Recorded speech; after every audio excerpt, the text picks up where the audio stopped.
Actually, I love all women who are fighting this. I don't care what their politics are. They can be left or right or religious or non-religious. I don't care.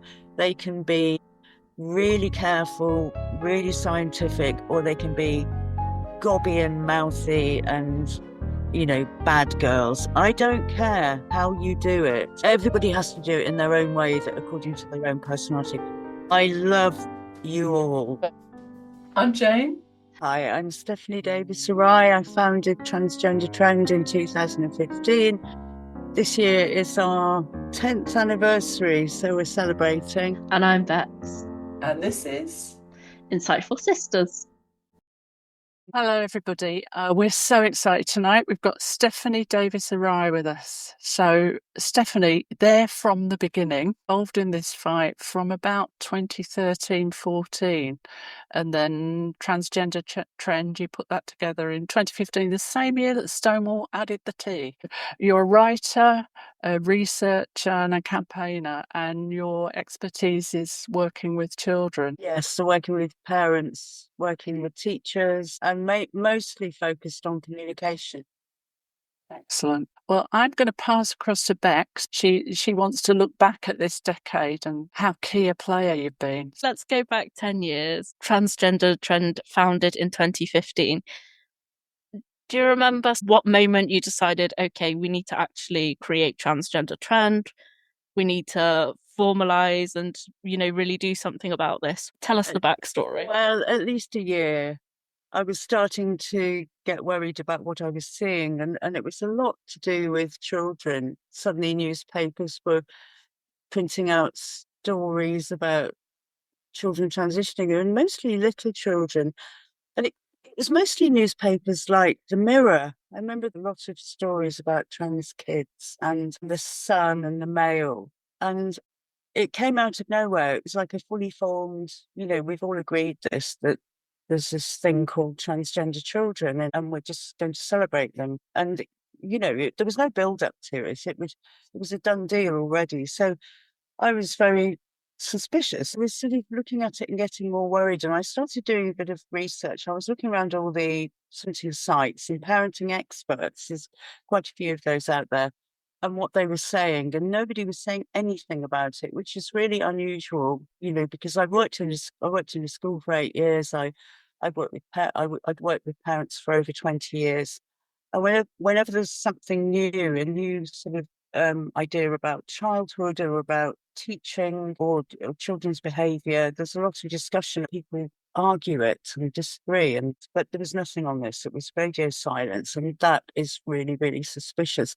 I'd already started looking at studies, so the Dutch studies and various other things, and so I thought I'm going to make an online resource for parents that's got facts and information and research on it, so that there's an alternative to all of the ideological so-called advice that was being put out by organisations like Mermaids and Gendered Intelligence. And I started building a page of facts and evidence and information. If you look at the website, the page is still there. I added to it. But at the time, I was desperately searching for anything. So it's quite interesting to look back. It's a bit of a historical record, really, that page on the website. So immediately, the big thing that was happening in 2015-16 was this huge rise suddenly of teenage girls identifying as boys. And I could see how that had happened from what had happened in a couple of years before. So there'd been a couple of BBC programmes. As you say, Stonewall added the T. There was the Women in Equality's Select Committee Trans Inquiry in August 2015. It had become mainstream over that year. And that's the year that there was over 100% rise in the number of children being referred to the Tavistock, but also that change in the sex ratio had been happening since around 2011. It really sort of skyrocketed the number of girls. So that so-called rapid onset gender dysphoria, So the children who I'd first seen reports of in the newspapers were actually more the historical picture of a very little, usually boy, saying that he's a girl, probably going to turn out gay, but not, not 100%. Historically, that was what was seen. It's completely unheard of for girls after puberty or at the start of puberty to start identifying as boys at that point. And immediately I thought, well, this is not the same thing. We shouldn't be looking at this as if those children, well, we shouldn't be calling children transgender anyway, because that makes an assumption as if that's an immutable fact about them and they're going to remain that way. Whereas, of course, childhood is a period of change and development. And I knew that the vast majority of those little children would grow out of it by the end of puberty. But this new group, teenage girls and adolescents, boys as well, that this was something new. And I don't think it's a coincidence that it started at the same time as this huge onslaught of information online to adolescents that they might be trans and it was possible to be a girl but just born in a boy's body. Children were being bombarded with that online. And then over the next few years, it became part of their education in schools. But so there were a lot of things going on at that time.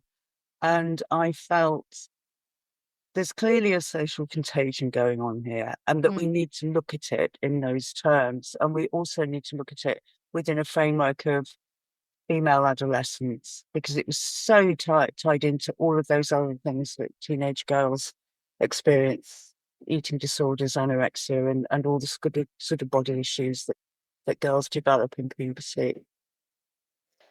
It's very concerning that there was such a drastic switch in who was, identifying as transgender, who was having issues around their gender identity, and that this wasn't picked up through the usual safeguarding routes, or that it wasn't questioned. Huge failure in safeguarding, massive. So let's move towards 2017 and 18. So you start to publish your own reports and resources. So first of all, we get, you wrote Self-Declared Gender Identity and the Impact on Children and Adolescents in 2017. And then in 2018, you published Supporting Gender Diverse and Trans-Identifying Children in Schools as a Resource, which was shortlisted for the John Maddox Prize. Tell us about that. Well, I worked with an ex-retired teacher who was absolutely brilliant and a safeguarding lead on that trans schools guidance. And they must remain anonymous, unfortunately, because I'd love to credit them. But they gave me a lot of help in how to write it in a way that teachers would respond to, And I wrote it because I knew the Equality and Human Rights Commission were going to be publishing guidance in March 2018. And they had got together a group and done a round table with stakeholders, and all of those groups were trans activist groups. There was Stonewall, Mermaids, Gendered Intelligence.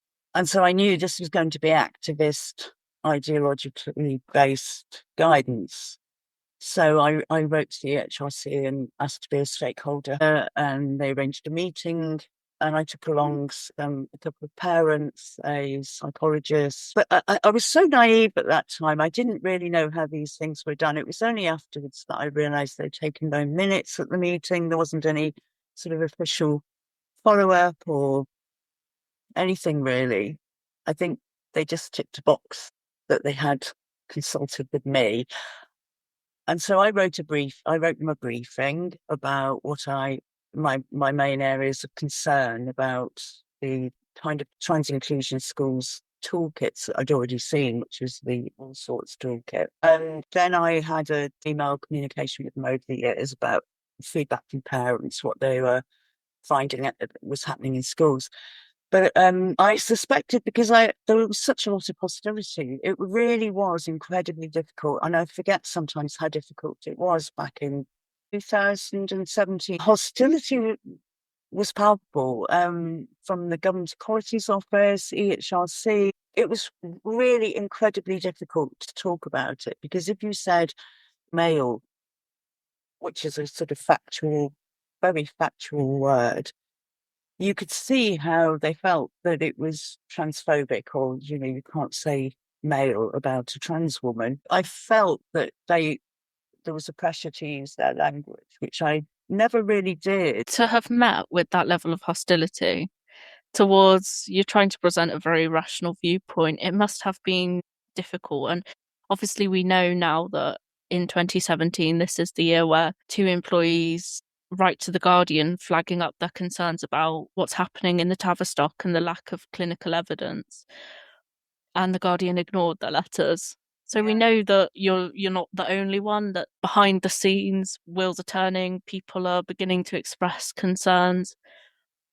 How this perspective that transgender is real, immutable fact, and that questioning it is an act of transphobia was so instilled so quickly. It's a really strange thing. I still find it difficult, but at the start, it was sort of unbelievable, because I was saying very reasonable things, and I came from a place of safeguarding, and it was sort of Kafkaesque. It was very disconcerting, let's say, to be called a bigot, or a transphobe, or people using the word hate about what I was saying. When you're coming from a position of care and concern, and about the protection and safeguarding of children, and I kept thinking, if I was working on, if I had a website that was about disabled children, autistic children, or whatever, and I was saying very similar things, people would think I was great, wouldn't they? Just like, I wouldn't get any criticism. I'd just be seen as a good person. But because it was trans kids, I was seen as an evil bigot. It was completely new for me. Completely new that I would be seen in that way, and it's incredibly difficult. That I just ignored it. But it was it is quite upsetting.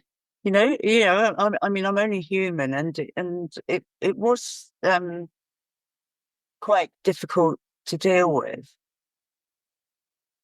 And I think a lot of people find that. I'm a reasonable person. Why are they calling me a hateful bigot? Yeah, I think for me it's been eye-opening, just sort of how easily we hate women as a society, I think. I mean, I know people have likened being gender critical, being a TERF, to sort of the witch trials, but it does feel like society is easily whipped up against women. Let's go into 2019. So this is a huge year. So you became a limited company. Rachel Rooney released My Body Is Me. Yes.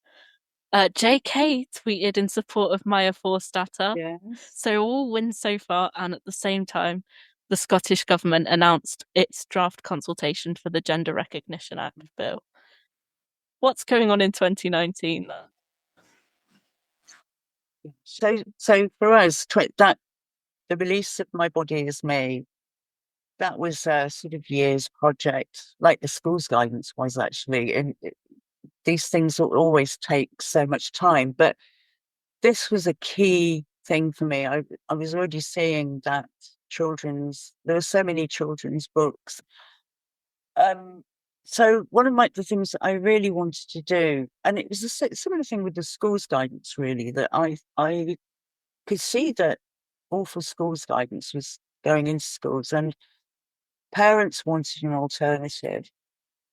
And we crowdfunded to get the schools guidance printed, because I do like books and I do like real objects. And I thought, if a parent had a really nice looking printed guidance booklet to take into the school and say, have a look at this, it works much better. If you're going to complain that they're using Stonewall or they're using all sorts, that's one thing. But if you've got an alternative to offer them, that makes a huge difference.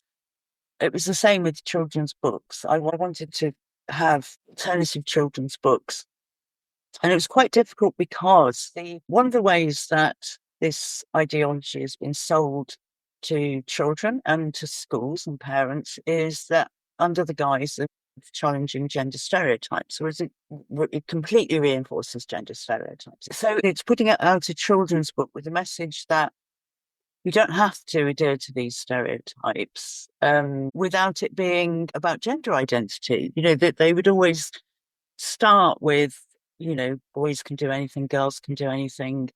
And then in the teaching of this in schools, then Stonewall were very good at this. They would sort of morph into, you can have a different gender identity. So I actually got together with Jessica Alberg, the illustrator, and we were talking about ideas for a book. And then she mentioned it to Rachel Rooney, who I didn't know at the time. And Rachel just magically conjured up this perfect poem. Or she'll say it's not a poem, it's rhyming couplets. It's not a proper poem, but it's fantastic. It's exactly the right message. I think, Rachel came up with it really quickly. It was just pure inspiration. And it tells children that what their bodies can do. One of the things that your body can do, to be proud of it, to know that, your body is working, it works for you, which is a really good grounding for little children, aged about 3 to 5. And hopefully also for girls in particular to get that message so young, to feel that their bodies are working for them, are, good and strong, and they can play and they can do all sorts of things. Because, girls were starting to get body image issues at around age 8. And so it felt like it was a book that was really important for different reasons as well. But it's also beautifully, it's a wonderful rhyming couplets, and it's so beautifully illustrated. And we could look at those illustrations of Jessica's forever, and you're always finding different things in them. And what those illustrations show is that she really understands children. You can spot the different characters of children in that book. And it's such a contrast with the trans books, where the illustrations are awful. Some of the faces on the children look like adult faces. They're terrible illustrations. So, and those illustrations show really clearly to me that these people have no understanding of children at all. And they write books that are didactic and preachy, and they're all about the message. They want to, brainwash children into believing this. That's their purpose. It's not to help children. It's not to, empower children. And it's not, there's no understanding of child development or children, different personalities. So one of the things that I really wanted was to produce really good quality in the writing, in the illustrations, really beautiful and top quality. I think children deserve that. Yeah, I mean, I think it's a gorgeous book, and it's so well written. It's going that extra step and making sure that the people can see a reasonable approach to these things, I suppose. Up until that point, the market, like you say, was crowded out by sort of ideological books, ideological information for teachers. Let's move into 2020 and 2021. So the Keira Bell Judicial Review is 2020. The Cass Review is commissioned in 2020. And at this time, Gender Recognition Act, there's a call for evidence, which you put in a submission, did you not? Yeah. How surprising that you would put in a submission for that. Why do you think you did that? I respond to all the consultations, and there are so many now. Yeah, I mean, 2021 was the conversion therapy consultation as well, which you also very, raising awareness of as well, as I recall. I responded to the 2015 trans inquiry consultation, and that was before Transgender Trend was published on the website.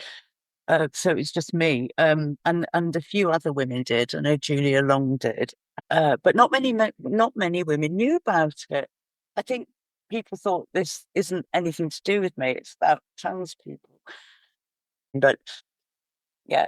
I mean, thanks to, I think, mostly Nick Williams at Fair Play for Women, who did a fantastic campaign for the when they wanted to introduce self-ID with the Gender Recognition Act before consultation. And yes, women were out on the streets. There was a huge response to that. I think what strikes me about this sort of 2020 to 2021 is there's finally the acknowledgement that we don't have enough evidence. And so it felt like suddenly there was this floundering of like, okay, well, we'll commission the Cass report. Finally they're open to sort of looking deeper into what's going on. I think it shows what the importance of the judicial reviews and the legal cases, because the Kira Bell's case, which was started by Sue Evans initially, the NHS actually started or commissioned Hilary Cass to do the independent review of the Tavistock before the case. It was almost like we'd already won, because the NHS were already going to do an independent review. They'd commissioned Hilary Cass to do it. But when we did win, it was really a complete victory. It was more than we hoped for, really.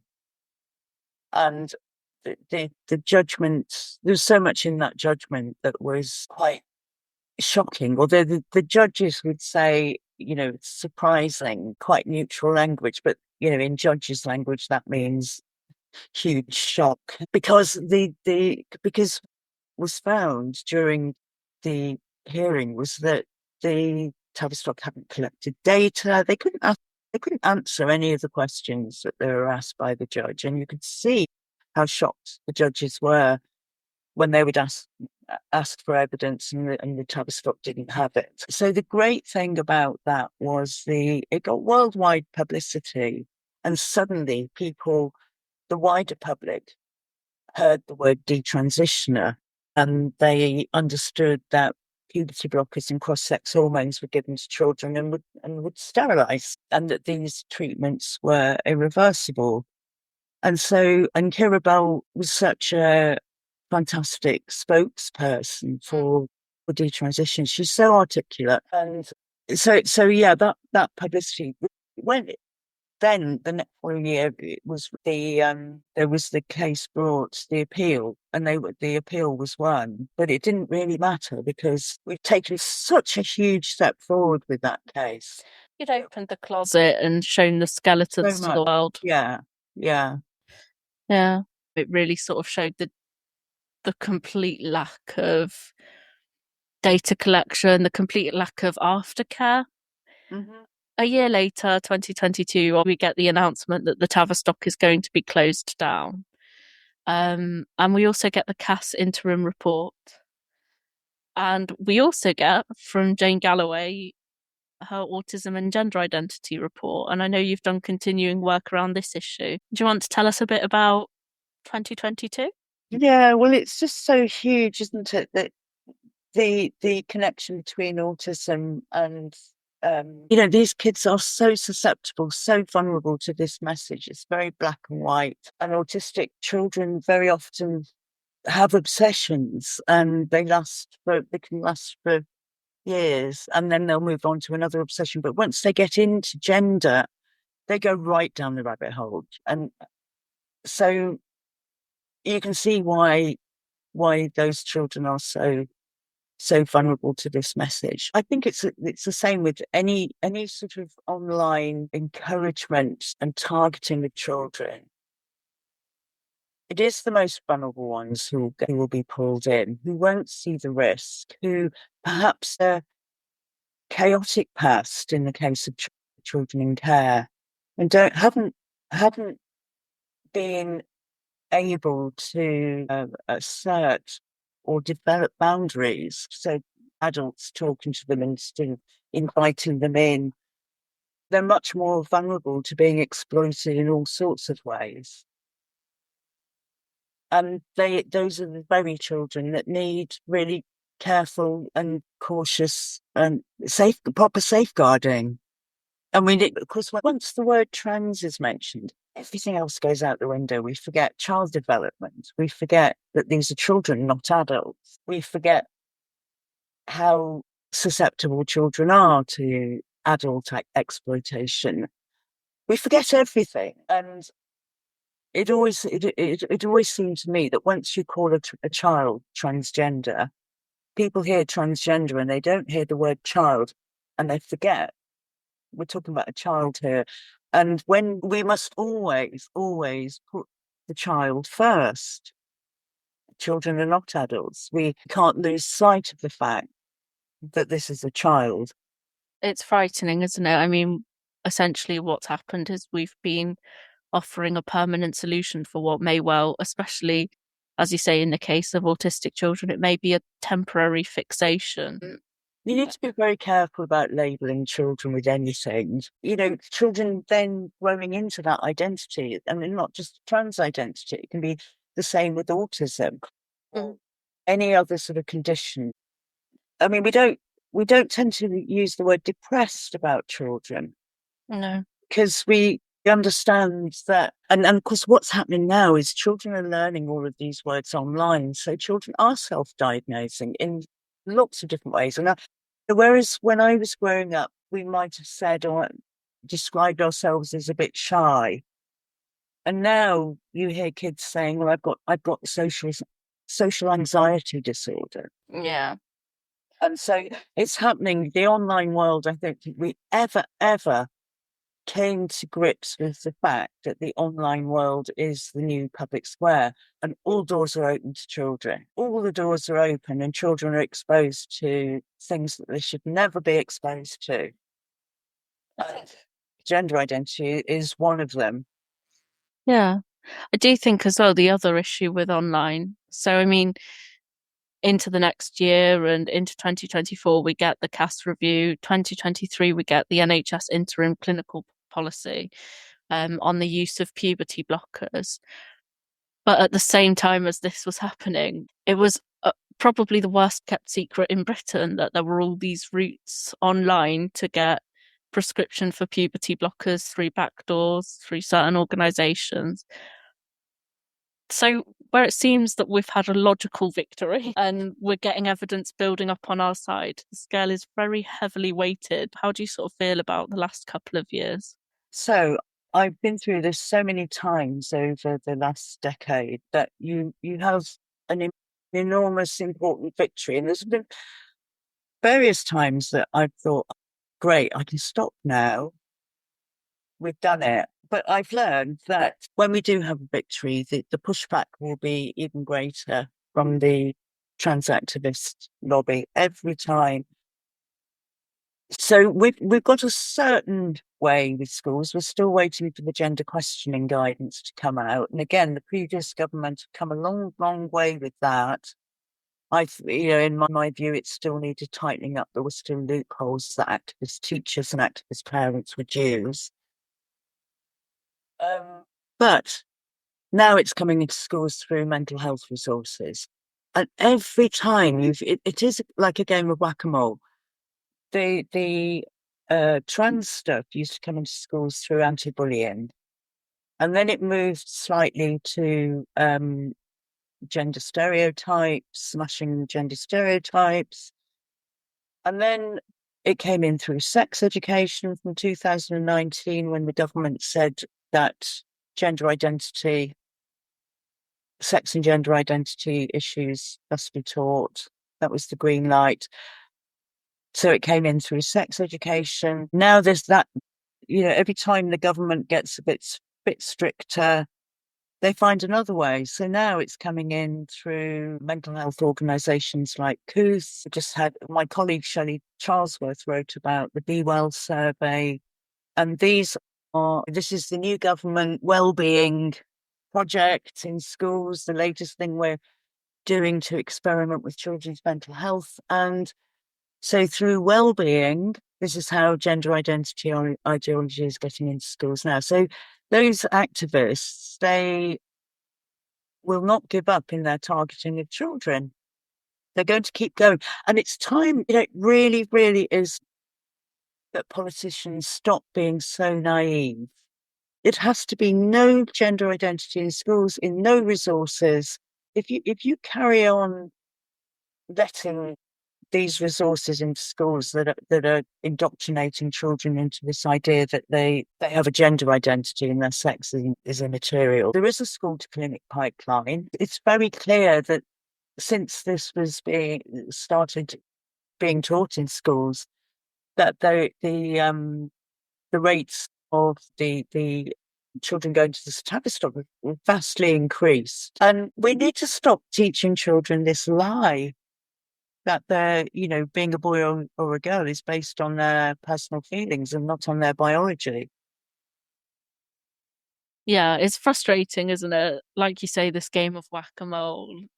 I think a lot of us can probably relate to that sort of feeling every time we feel, right, okay, this is a major victory. Yeah.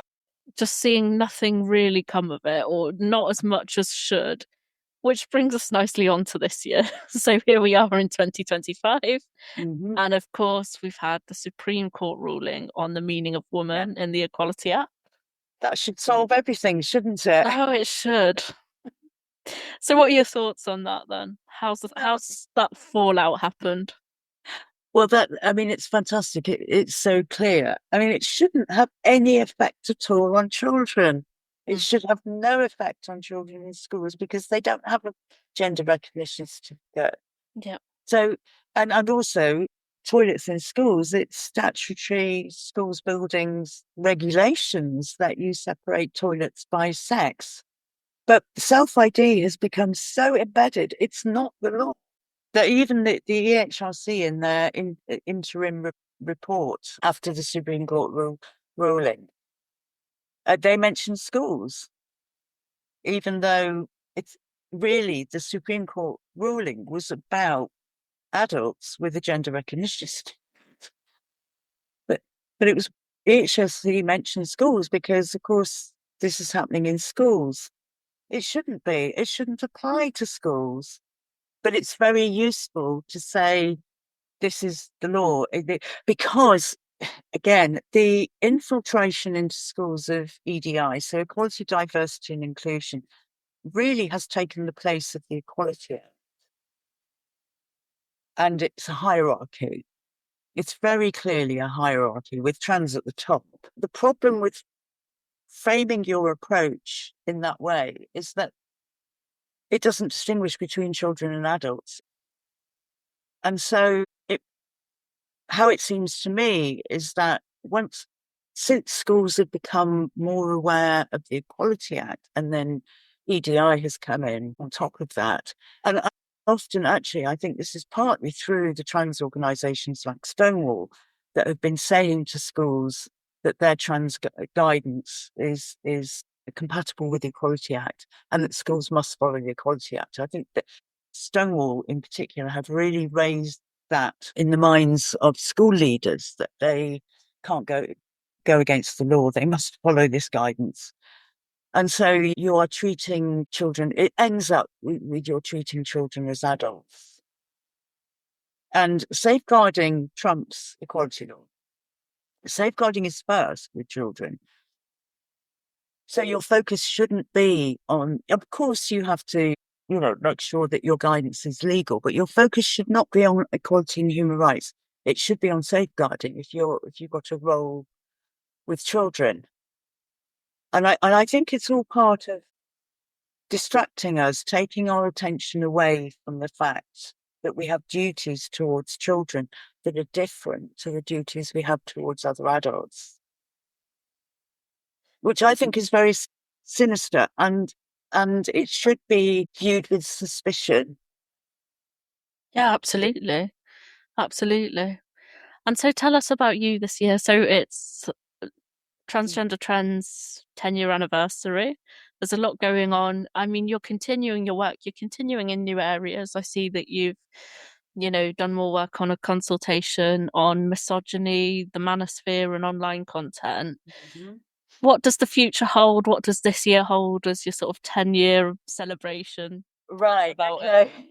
Most exciting news, we have a new children's picture book coming out. And Great news. from October the 1st, you can put pre-orders in, and it's being launched at the Philia conference in Brighton. On October the 13th, you can start actually buying it.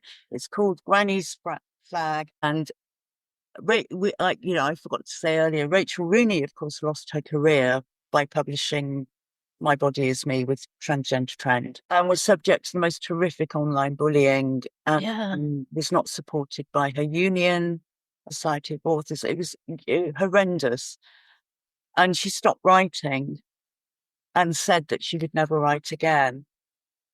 And then, as if by magic, it's sort of, I don't know, this book is like the inspiration that she had for My Body Is Me. It's called Granny's Flag, and it's about the suffragette flag. And it's got, there are different layers of meaning to it. It's about a grandmother passing down the flag to her granddaughter. It's quite moving. I won't spoil it, but it's almost made me cry. In fact, I think I did a bit when I first read it. But again, it's a beautiful book. It's beautifully illustrated. So I'm hugely excited about that. I'm going to call Jane in. That was amazing. It was a bit like This Is Your Life. I expected Eamon Andrews to walk on with with a book. That's showing my age, isn't it? I remember Eamon Andrews. Thank you. So in getting ready for this, I've read things that you've written and I've listened to things that you've spoken about, and I'm really interested in the whole idea about how we talk to children. I worked in colleges for a lot of years, and I looked after a group which you will recognise from your experience at schools and colleges. They were resitting GCSEs. So there were 16 to 18-year-olds. And I can really recognise that in that age range, the lost child, the kid that's probably making their own dinner. You know, you're nodding. It's really difficult, isn't it, to talk to kids? But what comes out when I listen to you is that there are two things that come out. That you have to work with children to understand themselves and to navigate the world around them. But also that it's really important to be truthful. Yes, you don't lie to children. It's really basic. But also, it's the most vulnerable kids that actually need the strongest boundaries, that the adults around them understand that there's a boundary between adult and child, that the adult is the person with the authority, not the child. That's terrifying for a child, to be given the responsibility and the authority for self-diagnosing and for developing their identity. They need some actual clear honesty and rules, really clear rules from adults, which does not mean that you're not compassionate and sensitive to their vulnerabilities and how they're feeling. But they're going to be much happier and they're going to feel much more secure if, as the adult, you say, no, you can't actually change sex. Let's work with who you are, let's your personality, your interests, and make you feel better about them. Let's work in ways that will help make you resilient. I'm not saying that's what you say to children, but that's the attitude you should have. How do I help make this child feel resilient in themselves enough to be able to trust in themselves and not be so influenced by what I would call bad actors. And, I think there are many adults out in the world who are bad actors. I'm quite shocked really by how many adults have gone along with this. So, yeah, it's a fine line between having sort of compassion and empathy and for a child who's struggling, but maintaining the authority that makes them feel secure and not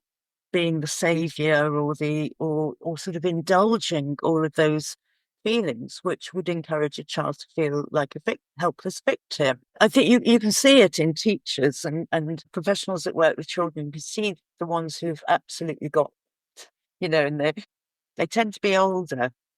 But you get some young people who absolutely get it and almost brisk in their authority, and confident of their authority.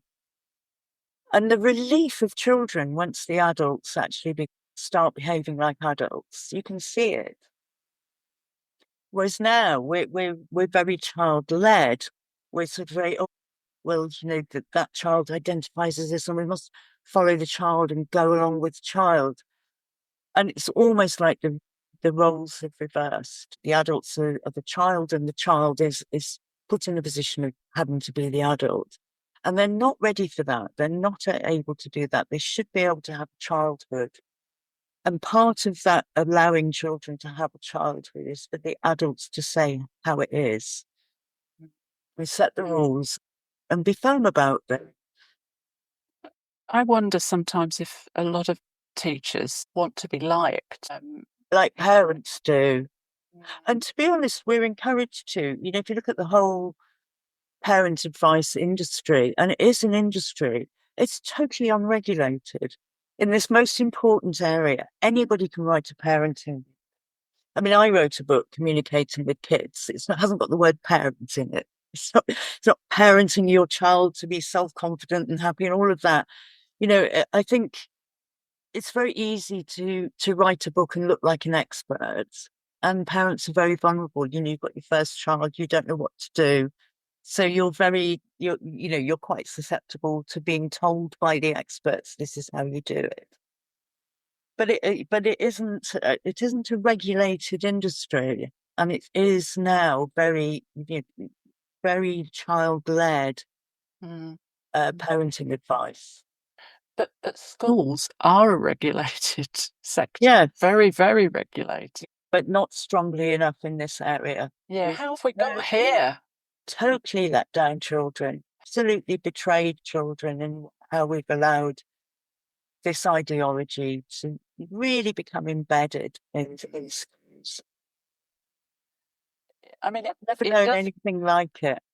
No, it's quite amazing, really. When I think of all the different structures inside schools and colleges, you know, you've got the training. So presumably the training has been infected. Yeah, absolutely captured. Yeah.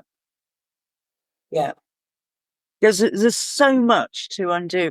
And I keep saying, you know, when the transgender trend is over, that's when I'll stop.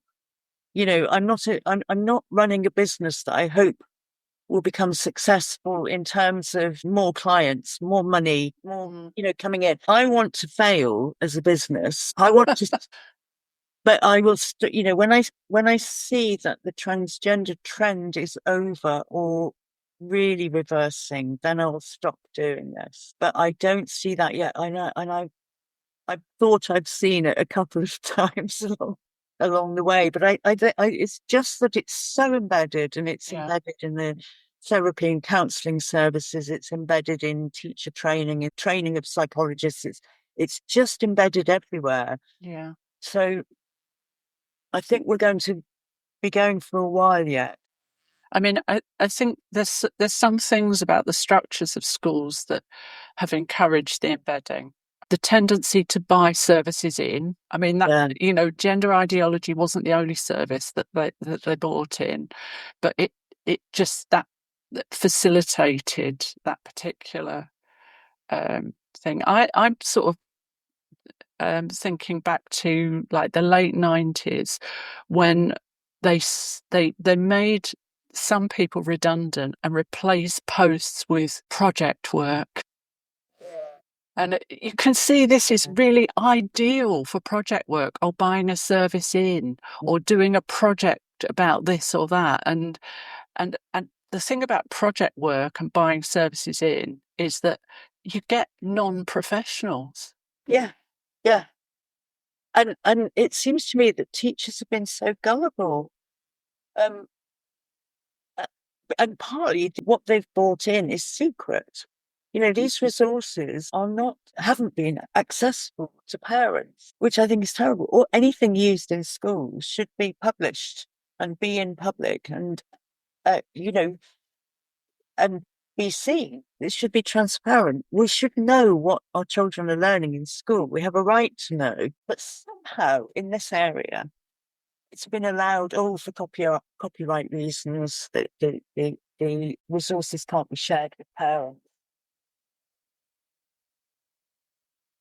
One thing I'm sure makes you very angry, and whenever I read it, I get very angry, are people waiting for guidance on things. And some head teachers are paid quite a lot of money, and really they ought to be able to read policy and decide and pick out what they need to do. And yet this constant waiting for guidance. And they ought to be able to make decisions that are child focused.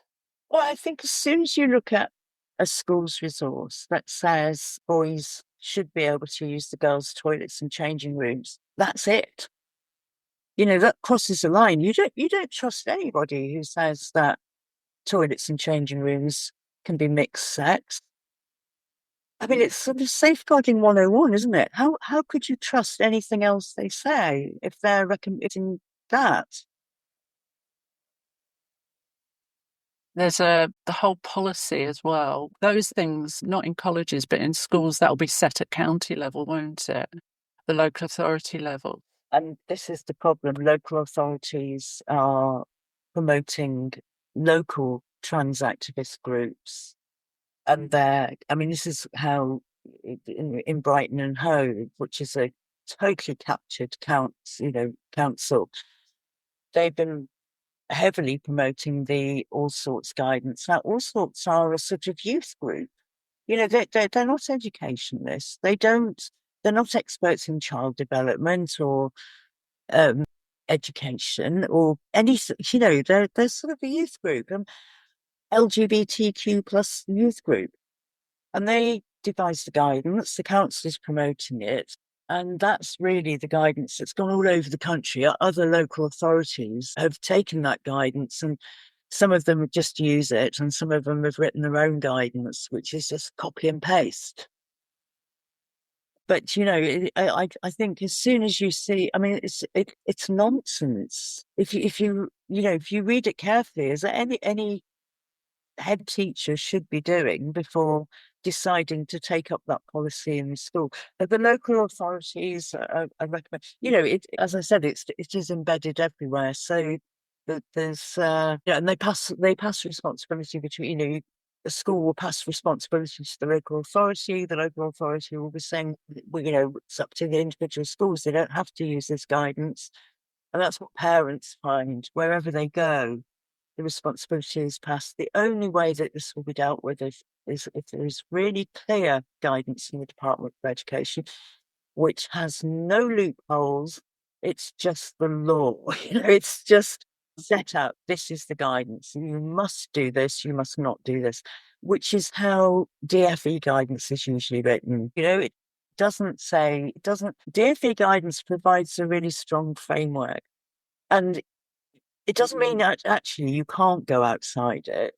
If there are exceptional circumstances, you're able to change, because it should be safeguarding first. So if anything comes up, you can still kind of go outside that guidance, but guidance itself is a really, really clear framework that protects teachers as well as children. But it has to come from the government. Yeah, and it has to be really clear, doesn't it? Yeah, non-negotiable. Yeah.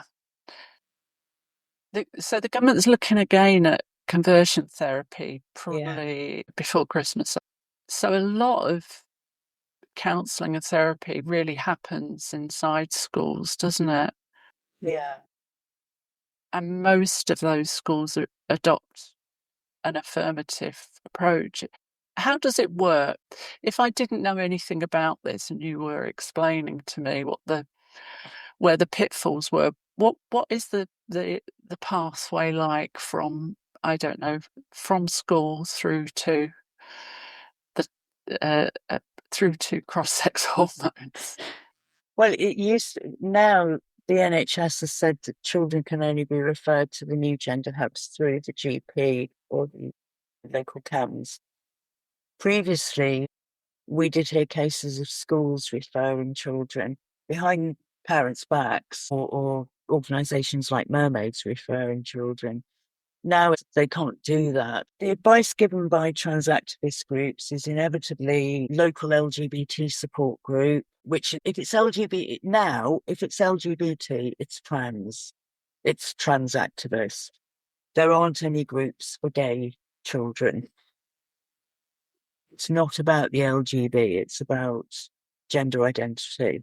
So if your child goes to the local LGBT group, they're going to be affirmed, they're going to be taught gender identity is fact. They're going to be, all of the, if they have any feelings, all of those feelings are going to be reinforced, they're going to be affirmed, and they're told that should stop. And again, there haven't been the checks on, who runs these groups. Are they, are they DBS checked?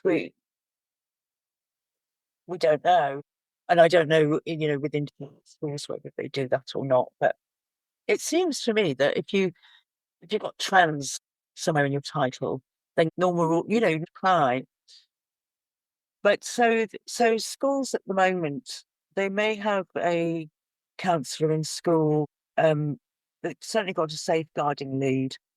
And they should be very clear. I think there isn't any need for schools to ban social transition, which I've heard of, because it should be treated in the same way as any other sort of struggles that children have in adolescence, any other mental health issues.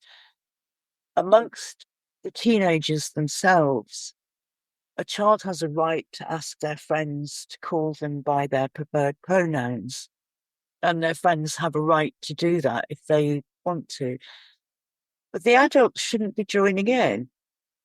The adults don't join in with any other adolescent identities and celebrate, have an assembly for all the goths and want to celebrate all the emos and they don't get involved. They allow teenagers to explore and develop their identities, which is the job of adolescents. And those identities are likely to change as they grow older.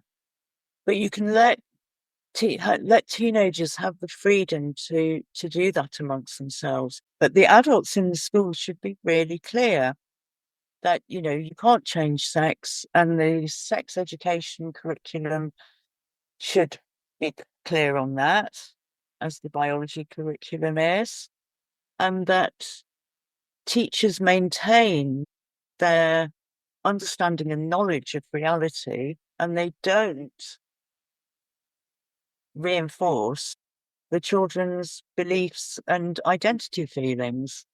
That doesn't mean they can't have compassion and understand that those children, there may be very various reasons why those children are struggling. And I think that any child announcing a trans identity is a bit of a safeguarding red flag. It is the case where a teacher needs to think, is this child being exploited online? Who's telling the child that they're trans? Has the child got mental health issues? The school will know the child, and the school knows the parents, and the parents, of course, know the child best. So if the child has a history of trauma, for example, or a recent trauma, has that influenced the child to feel that they want to change into a new, different person? Has this girl got a history of eating disorders and rejection of her body? Teachers need to be aware of these things and the possible reasons why a child might be drawn into adopting a trans identity, and consult with parents if they feel that there is something going on.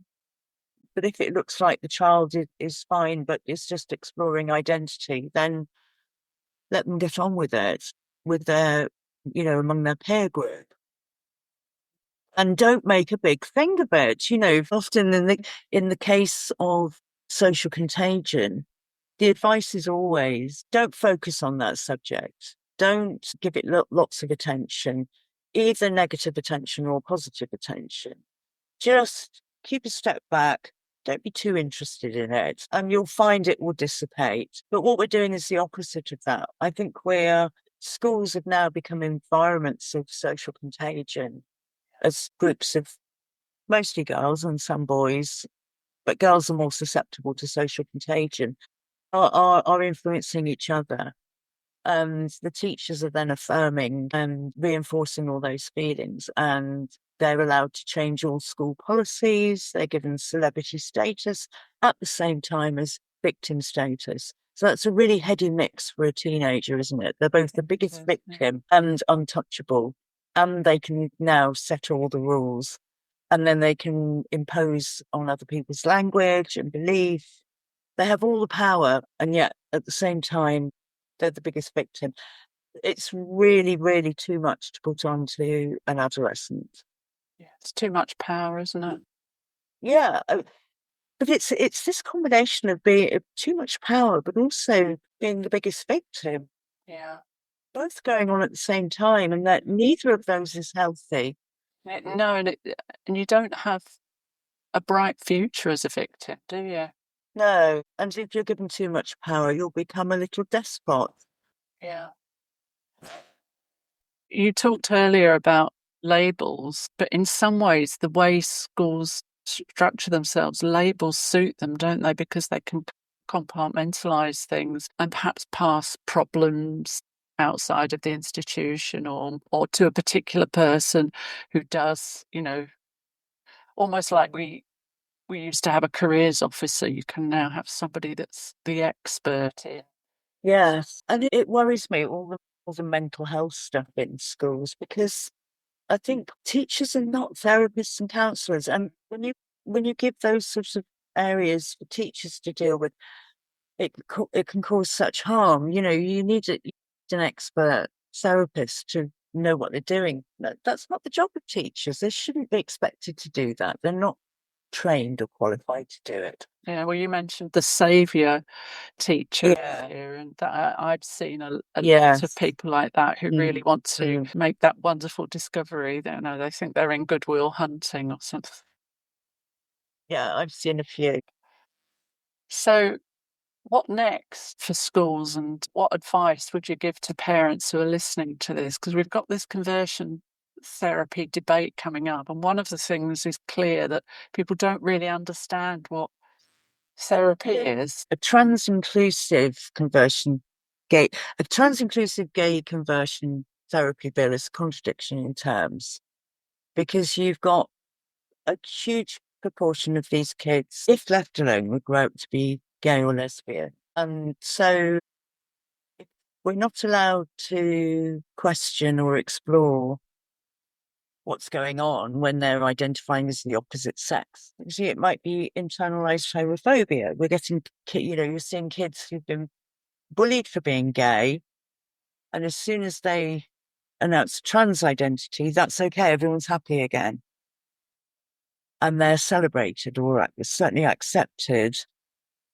So we're actually throwing the most vulnerable kids under the bus if we're doing a trans inclusive conversion therapy. And we've seen it.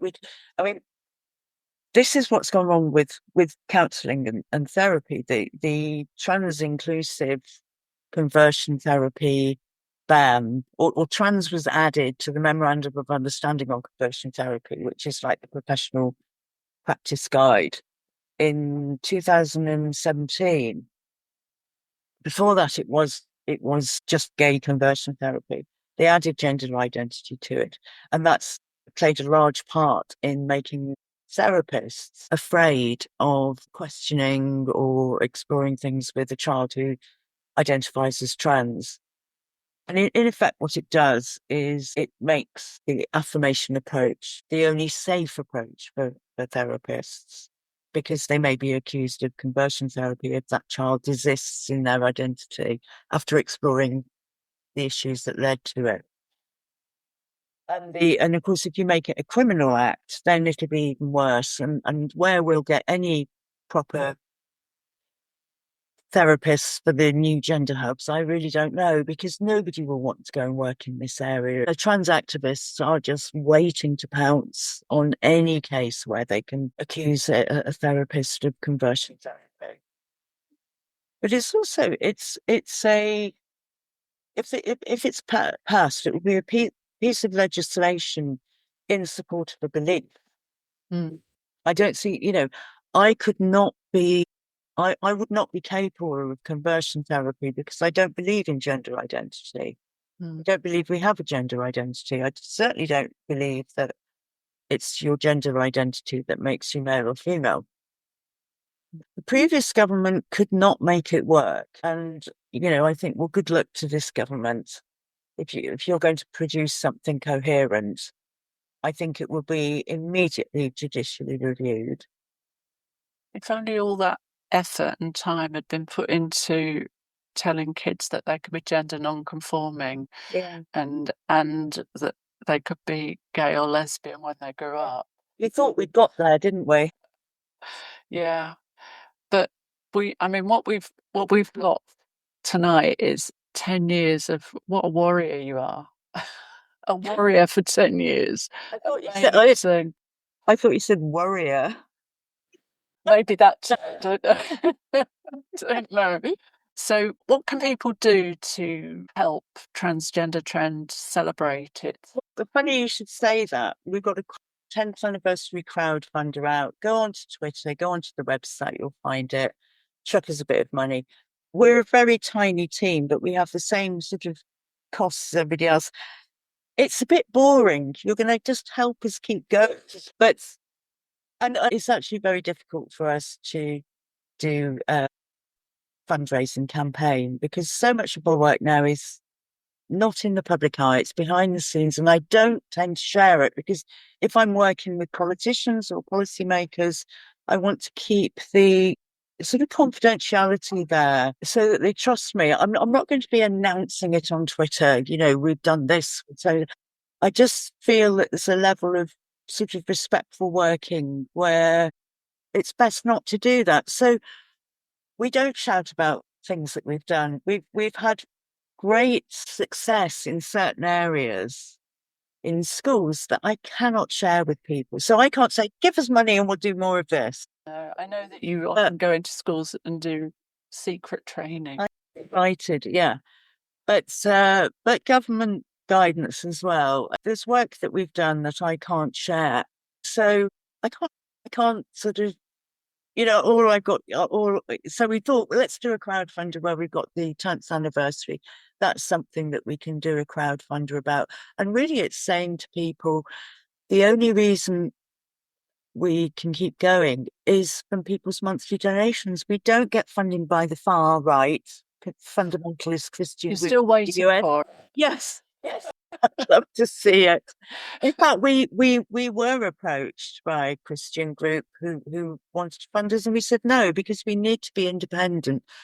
We are completely independent, and so we don't get funding from any charities, from any organisations, and the funding that goes to all of these trans groups, from Children in Need, from Red Nose Day, from all of I look at this and I think it's very similar in every area. You've got to have your EDI principles. You've got to be trans inclusive. You've got to be doing work you've got to have the word queer somewhere in your work to get funding. And from the so-called gender critical side, although I wouldn't call myself gender critical, I just think I believe in reality.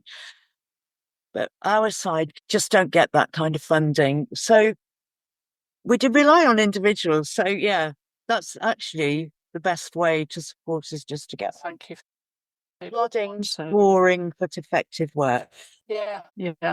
But if you want a lot of hard work done, you ask women, don't you? Yep. Particularly older women. Yeah, because we don't give a flying fig. No. Yeah. We don't have anything to lose. We don't have, and the reason that I could start doing this was that I was self-employed, although I think I lost self-employed work. And I thought, actually, I'm unemployable now because you can Google my name and all of these things will come up telling people that I'm the leader of a hate group, etc. But I didn't have a job to lose. I wasn't employed by a company or an organisation that would fire me or not give me that promotion, or I wasn't going to destroy my career in that sense. No. Which is partly why I thought I can do this. I loved the fact that you got the British Empire Medal, because I loved the fact that you got it, and it was for services to children. But I also loved thinking that the late Queen was a TERF. You know what? I was presented with that medal by the Lord Lieutenant of Lewis. It was a local ceremony in the town hall, and we all stood and we sang "God Save the Queen," and I felt really moved by that. Because I love the Queen. I don't love all members of the royal family, but I really, really did love the Queen. Or, I really admired her for her sense of duty, for her faith, actually. I don't have a faith, but I really respected the way that she was strengthened by her faith. And she was quite extraordinary in that very old-fashioned way. I know she wasn't perfect, but anyway, I really did like the Queen. So I did feel very moved singing "God Save the Queen." And the next day she died. Really? Yeah. Well, And I just thought, oh God, yeah. she held on so that I could sing "God Save the Queen," and I didn't have to sing "God Save the King." How lovely. Yes. Yeah. Pass you across to Bex, because that's such I can't ask another question After that. That's lovely. So we come to our final question, which is the same every episode, and that is your woman of the moment. Is there a particular woman that you're inspired by or that you want to shout out? Certain women sort of come up and I follow them and I never miss anything by them. And I think I'm going to be really obvious and say J.K. Rowling. I'm sure a lot of women have said that, but she really, really made such a huge difference. And her courage and her example, I always see the women who have a public face, and she's a national institution, but I see that those women are the role models for our daughters. When our daughters are seeing all around them people following like sheep, the latest whatever it is, and then you see a really strong woman and so much loved woman, children's author, speak out so courageously. She's so articulate, isn't she? She's so good with words, and I just love her. I think it's extraordinary what she's done. And she helps all of us. She supports all of us that are speaking out. She makes us all feel braver. So I couldn't really top J.K. Rowling. But there are other women. I know, women like Rachel Rooney is a huge hero to me. In the children's publishing industry, she's the one who stood out as a shining example. She cares about children more than she cares about her career. Absolutely extraordinary. So I really, got huge admiration for Rachel. And I could list so many. But I'd say just the third one. I'm going to say, am I allowed three? The person that I think is doing fantastic work at the moment is Kath Leng for Scene in Journalism. The tweeting is so amazing. The relentless pushing, how informative she is on what the BBC's job is and how they're failing to do it. How she points things out, and she's funny and she's just relentless. And I just love watching her. So currently, she's high on my list. And if I start mentioning other women, I'll leave out some really important ones. So I'm just going to limit myself because actually I love all women who are fighting this. I don't care what their politics are. They can be left or right or religious or non-religious. I don't care. They can be really careful, really scientific, or they can be gobby and mouthy and bad girls. I don't care how you do it. Everybody has to do it in their own way, that according to their own personality. I love you all. Yeah, I started. I felt so alone back in 2015. So everybody that's come on board since then, Yeah. I just feel grateful towards. I think you're all brilliant. What an amazing story. Yeah, perfect end. And, you know, three women in particular, incredibly inspirational and powerful women. Stephanie, thank you so much for talking to us. This has been Great. It's been lovely. Everything and more we thought it'd be. But Thank you to our listeners. We really hope that you've enjoyed this episode. And if you have, please do like, share, comment, subscribe, all that good stuff to help keep our channel growing and spread the word. Thank you.